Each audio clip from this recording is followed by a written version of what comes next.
Understand this before anything else. The win you are waiting for is not somewhere out ahead of you, hiding in a future that has not yet arrived. It already exists. Right now, in this very moment, in a dimension of reality that most people never learn to touch, the version of you who has already won is alive, breathing, laughing, and living in the fullness of that reality. Think about this for a moment, not as a hopeful idea, not as a comforting phrase to repeat when you feel discouraged, but as a literal spiritual fact. The end is already present. The fulfillment you long for is not being created by chance, by luck, by some cosmic lottery machine spinning numbers into the void. It is being revealed, drawn out of the infinite field of consciousness where all things already are, and brought into visibility through the one instrument you were given at birth, your imagination. Let that sink into your spirit. You were never taught this in school. You were never taught this in church, even though it was hidden in plain sight in the very scriptures you were handed. You were taught to believe that the world is fixed, that money is scarce, that winning is for other people, that luck favors someone else's family, someone else's bloodline, someone else's timing.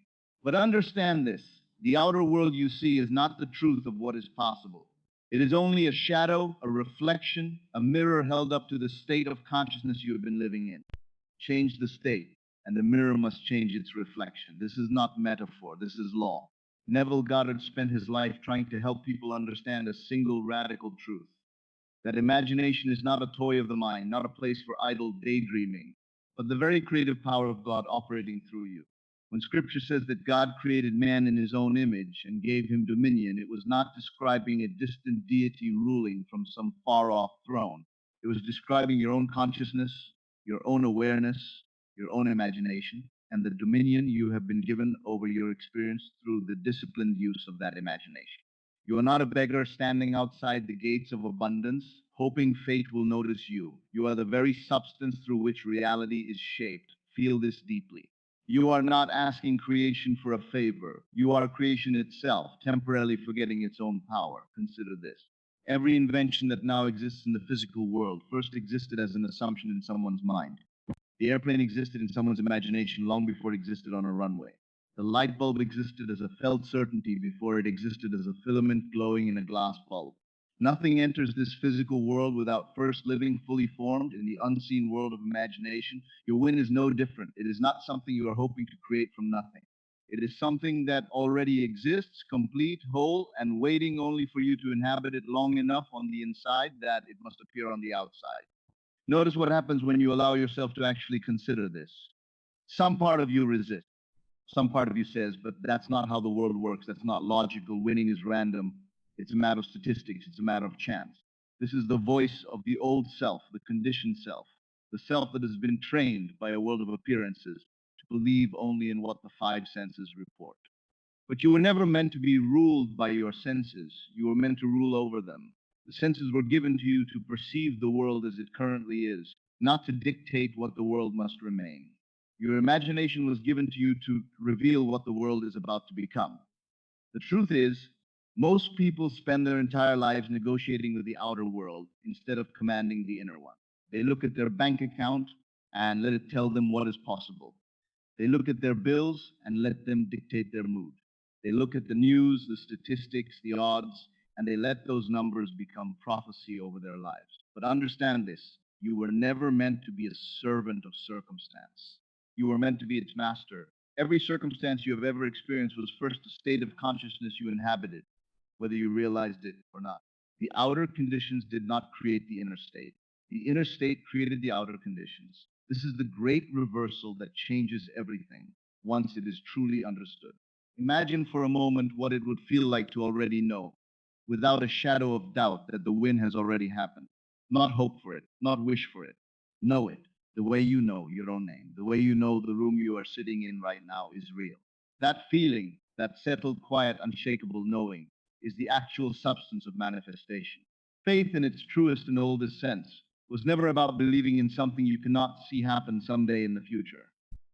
Faith is the substance of things hoped for, the evidence of things not seen. Substance, not a wish, not a hope floating in uncertainty. Substance, something solid, something real, something you can stand on. This is why the ancient teachers said that if you have faith the size of a mustard seed, you can move mountains.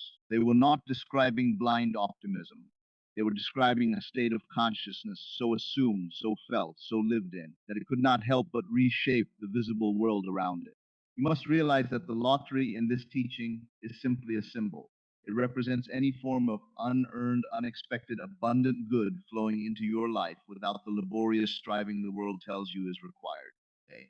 And whether it comes through numbers on a ticket or through a door you never expected to open, the mechanism behind it is exactly the same. It is not something you chase from the outside. It is something you assume from the inside and then watch as the outer world rearranges itself to match the inner conviction you have taken on. Let this settle within you. Right now, close your eyes if you can, or simply soften your attention inward. Feel what it would be like if the wind were already yours. Not later, not someday, now. Feel the relief flood through your chest. Feel your shoulders drop. Feel the tightness you have been carrying around money begin to dissolve. Feel the quiet, private smile that comes when you know something wonderful that no one else around you knows yet. This feeling is not a fantasy you are borrowing from an imagined future. This feeling is a doorway into the actual present reality where the win already exists. When you feel it now, you are not pretending, you are perceiving. You are tuning your inner receiver to the frequency where that version of your life is already broadcasting. Understand this. The subconscious mind does not distinguish between a vividly imagined experience and a physically lived one. This has been demonstrated again and again in matters far beyond finance. Athletes who mentally rehearse their performance with enough emotional intensity show measurable improvement, sometimes nearly equal to those who physically practiced. The body and the nervous system respond to the image held in the mind as though it were real, because to the deeper layers of your being, it is real. This is why simply repeating words without feeling accomplishes so little, while a single moment of genuine embodied feeling can shift the entire direction of your life. It was never about the words. It was always about the state those words are spoken from. This is why you must move beyond simply saying, I want to win, or even I will win. Those statements keep the good thing forever in the future, forever out of reach, forever something you are chasing rather than something you already have. Instead, you must learn to occupy the feeling of the wish fulfilled. Not I will have relief. I have relief now. Not I will be free. I am free now in this feeling, in this imagined scene that I am allowing myself to live inside of. This is the entire secret that Neville Goddard tried to hand to a world too distracted by appearances to receive it. Live in the end. Assume the feeling of your wish fulfilled and continue in that assumption until it hardens into fact. Think about this for a moment. Somewhere, someone opened an envelope or checked a ticket or received a phone call, and their life changed in a single instant. To the outside world, it looked like luck. But to the trained eye, to the one who understands the law, it was not luck at all. It was the visible harvest of an invisible seed that had been planted and watered long before the appearance ever showed up. The seed was a state of consciousness. The soil was their imagination. And the harvest, though it seemed sudden to everyone watching, was simply the natural, inevitable result of a cause that had already been set into motion. Nothing in this universe is truly random. What appears as chance to the unaware is simply cause and effect operating on a level most people have never learned to perceive. You are not asking the universe to bend the rules for you. You are learning to work with the rules that were always there, silently governing every outcome you have ever experienced, whether you knew it or not. Every circumstance in your life right now, every dollar in your account, every relationship, every opportunity or lack of it is the visible fruit of states of consciousness you occupied in the past. Often unconsciously, often out of fear, often out of the beliefs handed to you by people who themselves were simply repeating the beliefs handed to them. But here is the astonishing, liberating truth. If your past states created your present circumstances, your present state, changed deliberately and felt fully, is even now creating your future ones. You are never a victim of your history. You are only ever a product of your current assumption. And your current assumption can be changed the moment you choose to change it. Allow yourself to see this clearly. The reason so many people struggle to manifest abundance is not because the law does not work. It is because they are simultaneously holding two contradictory states, the desire for wealth on one hand, and the deep, often hidden belief in lack on the other. And when two states are held at once, the more deeply felt, more habitually occupied state always wins. This is why a fleeting affirmation spoken once in the morning rarely changes anything, while the quiet background hum of financial anxiety that runs underneath a person's entire day continues to shape their reality hour after hour unnoticed. You cannot out affirm a belief you are unconsciously living in. You must replace the belief itself. You must go beneath the words and address the actual felt sense of who you believe yourself to be. This is why identity always precedes manifestation. It is never simply about wanting the win. It is about becoming, in consciousness, the type of person to whom winning is simply what happens. Think of the person who already feels wealthy in spirit, regardless of the current number in their account. They walk differently. They speak differently. They are relaxed around money in a way that scarcity-minded people are not. They are not desperate for the win, because on some deep level, they already feel completed, already feel provided for, already feel that abundance is simply their nature rather than something they must beg for.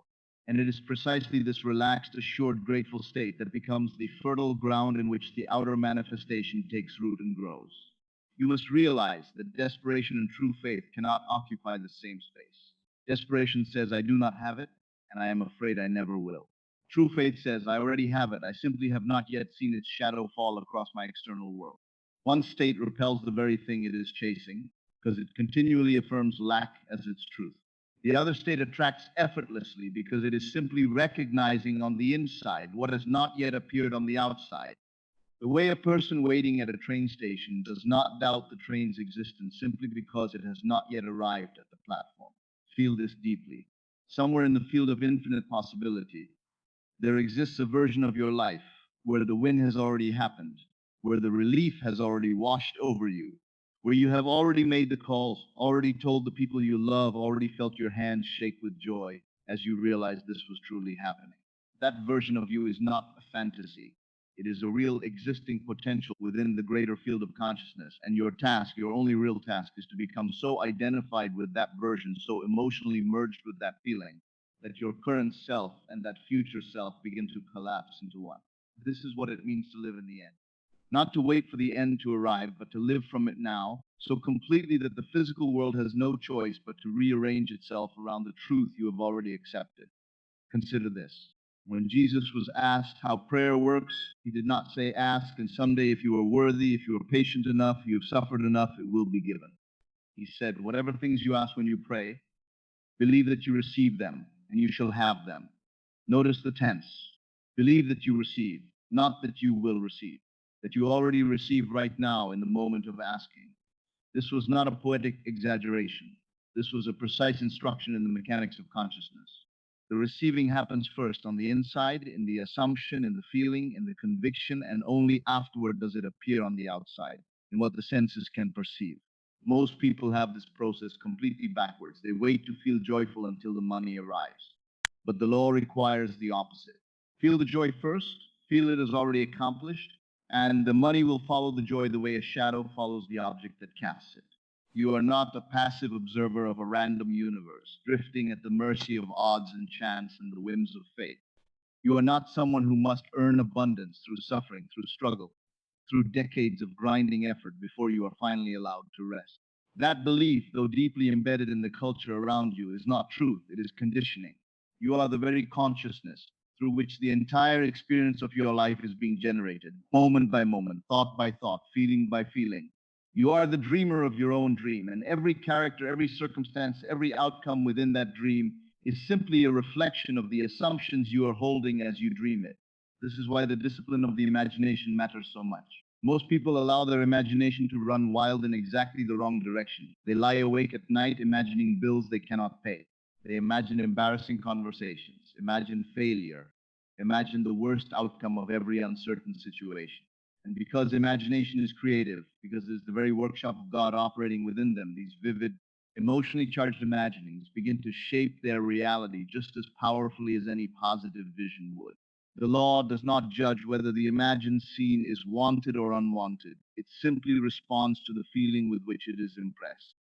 This is why it is so essential to reclaim your imagination, to guard it the way you would guard the most sacred room in your home, allowing entry only to those scenes that reflect the life you actually intend to live. Think about this for a moment. If you are willing to spend 10 minutes imagining a disaster that has not happened, feeling the anxiety of it as though it were real, you already possess the exact ability required to imagine the win, the breakthrough, the joy, and feel it with that same intensity. The mechanism is identical, only the direction has changed. You do not need to develop some special gift that other people have, and you do not. You already have everything you need. You have been using this power your entire life, mostly without realizing it, mostly in the service of fear rather than faith. Now you are simply learning to point the same instrument toward the outcome you actually desire. Let this settle within you. Every night before sleep is a sacred opportunity because the state you fall asleep in is the state that continues to work upon your subconscious mind throughout the night, uninterrupted by the noise and distraction of waking life. This is why so much of the ancient wisdom around prayer and meditation emphasized stillness, emphasized quiet, emphasized the hours of evening and night. In that drowsy, relaxed state, right at the border of sleep, your imagination has the most direct access to the deeper layers of your being. This is the ideal moment to revisit the feeling of the wind. Not with tension, not with striving, but with the same soft, natural ease you would feel remembering something wonderful that already happened to you. Imagine the phone call. Imagine holding the ticket. Imagine the exact words you would say, the exact people you would tell first, the exact expression on their faces. Let the scene be specific, let it be vivid, and above all, let it be felt. The truth is, specificity matters far less than feeling, though both have their place. You do not need to obsess over the exact number, the exact date, the exact mechanism through which the abundance arrives. What matters far more is the internal atmosphere of relief, joy, gratitude, and security that the wind represents to you. Some people mistakenly believe that manifestation requires rigid, exhausting visualization sessions filled with precise details, held perfectly for exact durations. But the deeper truth Neville taught again and again is that a single moment of genuine feeling, entered into naturally and without strain, accomplishes more than hours of forced, anxious visualization. You are not trying to convince the universe of anything. You are simply remembering in advance the emotional truth of an event that has already occurred in the timeless dimension of consciousness. You must realize that the outer world, no matter how convincing it appears, is always secondary to the inner world. This is perhaps the most difficult truth for the conditioned mind to accept, because everything you have been taught insists on the opposite, that the outer world is primary, solid, unchangeable, and that the inner world is simply a private, powerless reaction to it. But turn this around completely. The outer world is the printed page. The inner world is the author. You do not change a story by erasing letters on the printed page while leaving the author's intention untouched. You change the story by changing what the author is writing, and the printed page must eventually catch up to reflect it. Your bank account, your circumstances, your current financial reality. These are simply printed pages, reflecting a story that was authored by consciousness in the past. Change the authorship now, and the pages ahead will read differently. Feel this deeply. There is no delay in consciousness, only a delay in appearance. This distinction changes everything once you truly grasp it. The seed planted in soil does not become the tree in the same instant as planted, and yet the tree is already implicit, already contained, already guaranteed within that seed the moment it takes root, provided nothing interferes with its growth. Your assumption, held with feeling and conviction, is the seed. The interval between the planting and the visible harvest is not evidence that the law has failed. It is simply the natural unfolding of divine timing, the same timing that governs every seed, every season, every act of growth throughout the whole of creation. Your task during that interval is not anxious watching, not desperate checking, not doubting the seed because the tree has not yet appeared. Your task is simply to continue watering it with feeling and to trust the process the way a farmer trusts the soil, without pulling up the seed daily to check whether it has worked. This is why patience in the spiritual sense is not passive waiting filled with doubt. It is active, faithful continuance in the assumption, undisturbed by the apparent lack of evidence in the physical world. The person who assumes the wish fulfilled and then anxiously scans their bank statement every hour, secretly terrified that nothing is happening, is unconsciously reasserting the very state of lack they are trying to escape. Each anxious check plants a new seed of doubt directly beside the seed of faith, and the two compete for the same soil. This is why so many spiritual teachers throughout history counseled surrender, counseled trust, counseled the quiet, settled confidence of a person who has already received, rather than the frantic energy of someone still desperately trying to make something happen. Understand this. Trying, in the effortful, strained sense the world usually means by that word, is actually one of the most common obstacles to manifestation. Trying implies struggle. Trying implies that the thing you want is currently absent and must be forced into existence through sheer will. But true creation, the kind spoken of in the oldest teachings, does not operate through strain. It operates through being. God did not strain to create light. God simply said, "Let there be light," and it was so. The power was not in effort. The power was in the calm, assured, authoritative declaration of what already was, spoken from a complete inner conviction. You are made in that same image. Your word, spoken inwardly, felt fully, carries that same creative authority once you stop treating it as a hopeful request and start treating it as a simple statement of fact. This is why you are encouraged again and again throughout this teaching to drop the language of hope and desire and replace it gently but persistently with the language of quiet certainty. Instead of saying, "I hope I win," begin saying, and more importantly, begin feeling, "Thank you for this win that has already come to me." Gratitude spoken and felt for something not yet visible to the senses is one of the most powerful signals you can send to your own subconscious mind, because gratitude is impossible to feel genuinely for something you still believe you lack. The very act of feeling grateful now presupposes that the good thing is already yours. This is why gratitude has always been considered, across nearly every spiritual tradition, one of the fastest doorways into manifestation. It collapses the distance between wanting and having because it can only be truly felt from the position of already having. Notice what happens when you allow yourself to feel grateful right now, in this moment, for the win that is already yours in the unseen. Not gratitude tinged with desperation, not gratitude used as a bargaining tool, but simple, warm, settled gratitude, the kind you would feel toward an old friend who has already done something wonderful for you. Let that gratitude fill your chest. Let it soften your face into an easy smile. This feeling, cultivated regularly, is not simply a pleasant emotional exercise. It is the literal atmosphere in which manifestation accelerates, because light attracts light, and a consciousness saturated in gratitude naturally draws toward it experiences that confirm and deepen that gratitude. You must also understand that this teaching is not asking you to abandon practical action in the world. Some people mistakenly believe that once they understand the law of assumption, they should simply sit and imagine, doing nothing else, waiting for miracles to fall into their lap without any movement on their part. But the truth is more nuanced and more beautiful than that. Inner conviction naturally inspires right action. When you truly assume the feeling of the wish fulfilled, you do not become passive. You become guided. You find yourself moving toward opportunities you might have previously overlooked, saying yes to invitations you might have previously declined, noticing signs and openings that were always there, but that your former state of consciousness was not attuned to perceive.